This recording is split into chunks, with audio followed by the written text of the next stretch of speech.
Cinema രോമാഞ്ചം ഫിലിമിലുള്ള ചേട്ടനല്ലേ ഇങ്ങനെ ഇങ്ങനെ കാണിക്കുന്നത്? ഇങ്ങനെ ചിരിക്കണ ചേട്ടനല്ലേ? ഒന്നും കൂടെ ഒന്ന് ചിരിക്കോ അങ്ങനെ? ചേട്ടൻ കപ്പേള സിനിമയിൽ ആ ചേച്ചിയെ പറ്റിച്ച ചേട്ടനല്ലേ?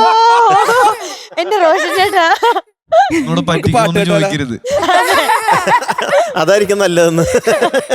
ചേട്ടൻ മറ്റേ പകിട കളിക്കുന്ന സിനിമയില്ലേ പടക്കളം, ആ സിനിമ ഡാൻസ് കളിക്കുന്ന ചേട്ടനല്ലേ? ഡാൻസിന് കുറെ ഇടിയും കിട്ടാറുണ്ട്.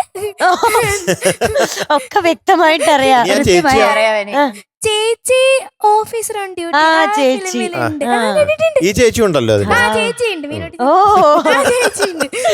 വെറുതെ സൈഡ് നിൽക്കുന്ന എനിക്കോ എന്തൊക്കെ ചോദിക്കാനുണ്ടോ നിനക്ക് അവരുടെ അടുത്ത്? ഞാൻ നിങ്ങളുടെ ടാസ്ക് തരാം. ഓഹോ, വേണ്ട, നമുക്ക് കിട്ടണ പണിയായിരുന്നു. അല്ല, ഞാൻ ടാസ്ക് തരാം. എന്റെ അച്ഛൻ എന്നെ അമ്മയൊന്നും അങ്ങനെ സിനിമയ്ക്കൊന്നും കൊണ്ടുപോകാറില്ല. പക്ഷെ ഞാന് ചത്താപ്പച്ച ഫിലിമിന്റെ ട്രെയിലർ കണ്ടു. അപ്പൊ എനിക്ക് ഇങ്ങനെ ഫൈറ്റ് ഈ മൂവീസ് ഒക്കെ ഭയങ്കര ഇഷ്ടം. അപ്പൊ എനിക്കൊരു ആഗ്രഹം ഇതിങ്ങനെ തിയേറ്ററിൽ പോയി കാണണം. അപ്പൊ ടാസ്ക് ഇതാണ്, നിങ്ങള് അച്ഛനോട് പറയണം, അല്ലെങ്കിൽ എല്ലാവരോടും കൂടി പറയണം, ഈ ഫിലിമിനെ കുറിച്ച് സംസാരിക്കണം. എന്നിട്ട് എന്തുകൊണ്ടാണ് ഈ ഫിലിം കാണുന്നത്, അല്ലെങ്കിൽ ഇത് കണ്ടാ നമുക്ക് എന്ത് കിട്ടും, കൺവിൻസ് ചെയ്യണോ? അച്ഛനെ കൺവിൻസ് ചെയ്യണം. എന്നിട്ട് അച്ഛൻ സമ്മതിപ്പിക്കണം, നമുക്ക് ഇങ്ങനെ ഫിലിം കാണാൻ പോകാൻ സമ്മതിപ്പിക്കണം. അത് പ്രചോദനം. എന്റെ അച്ഛൻ പറയും എന്തായാലും, കാരണം ഞാൻ അഭിനയിച്ചുകൊണ്ട് എന്റെ അല്ല, നിങ്ങൾ നല്ലവരല്ല, അല്ലാതെ ഞങ്ങള് പോയി സംസാരിച്ച് കൺവിൻസ് ചെയ്യണം. Your time starts now. ഞങ്ങൾ കഷ്ടപ്പെട്ടത് ഇതിനും കൂടെ ഒരു കാല് വീട് സംസാരിക്കാൻ അറിയുന്നു. നല്ല പടോട്. ഈ കണ്ട ഇടി ഉണ്ടെങ്കിലും നമ്മള് പിള്ളേര് പേടിക്കുന്ന ടൈപ്പ് ഇടിയൊന്നുമില്ല. ഏത് പ്രായക്കാരെയും കണ്ട് രസിക്കാൻ പറ്റുന്ന രീതിയിലുള്ള ഒരു ഇടിയാണ്. അപ്പോ ഞങ്ങളുടെ ഗ്യാരണ്ടിയിൽ വിട്ടോ. ഇപ്പൊ ഈ പടം കണ്ട് നിങ്ങൾ ഞാൻ പറഞ്ഞത് തെറ്റാണെങ്കിൽ എന്നെ വീട്ടിലൊന്ന് ഇടിച്ചോ. അങ്ങനെ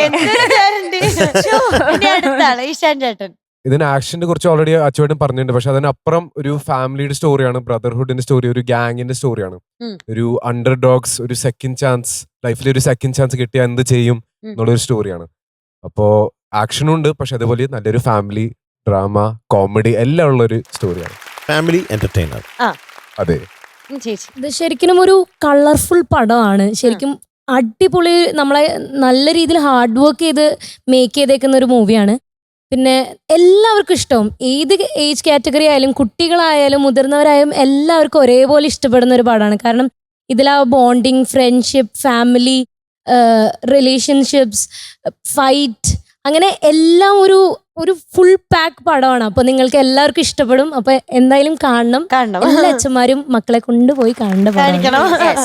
റോഷൻ ചേട്ടാ, ഇപ്പൊ ആവ്നി ഇവിടെ വന്ന് പെർഫോം ചെയ്യുന്നുണ്ടല്ലോ സിംഗറായിട്ട്. അപ്പൊ അതുപോലെ ആവ്നിയുടെ ഏകദേശം പ്രായമുള്ള കുറെ അടിപൊളി കുട്ടികളുണ്ട് ഈ സിനിമയിൽ, ഞങ്ങൾ കൂടാതെ. ഞങ്ങൾ ഈ ഇരിക്കുന്ന അവരുടെ പെർഫോമൻസ് ഭയങ്കര രസമായിരിക്കും കാണാൻ. അപ്പൊ അത് കണ്ട് നേരത്തെ വന്നതുപോലത്തെ വിസ്മയമൊക്കെ തോന്നിപ്പിക്കാൻ വേണ്ടിട്ട് ആവണീനെ കൊണ്ട് പടം.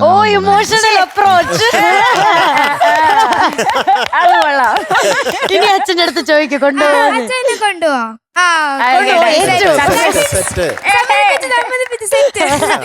ഇത് നേരത്തെ പറഞ്ഞ പോലെ നമ്മുടെ ആവണിക്കുട്ടി എന്ന് പറയുന്നത് ഈ സെക്കൻഡ് ചാൻസിൽ ഇവിടെ വന്ന് സൂപ്പറായിട്ടുള്ള പെർഫോമൻസസ് തന്നുകൊണ്ടിരിക്കുന്ന നമ്മുടെ കുഞ്ഞാണ്. Wild card entry. അപ്പൊ ഇതിന്റെ കഥയുമായിട്ട് ഒരു ബന്ധമുണ്ട്. അതാണ്. അപ്പൊ എല്ലാ തിരിച്ചു വരവുകളും അങ്ങനെയാണ്. അത് അത്രയും ഗംഭീരമാകുമ്പോഴാണ് ഈ സിനിമ പോലെ ഗംഭീരമാകാൻ പോണെ. അപ്പൊ അതിന് നമ്മുടെ മുമ്പിലുള്ള എക്സാമ്പിളാണ് ആര്? ആവണിക്കുട്ടി. ആവണിക്കുട്ടി.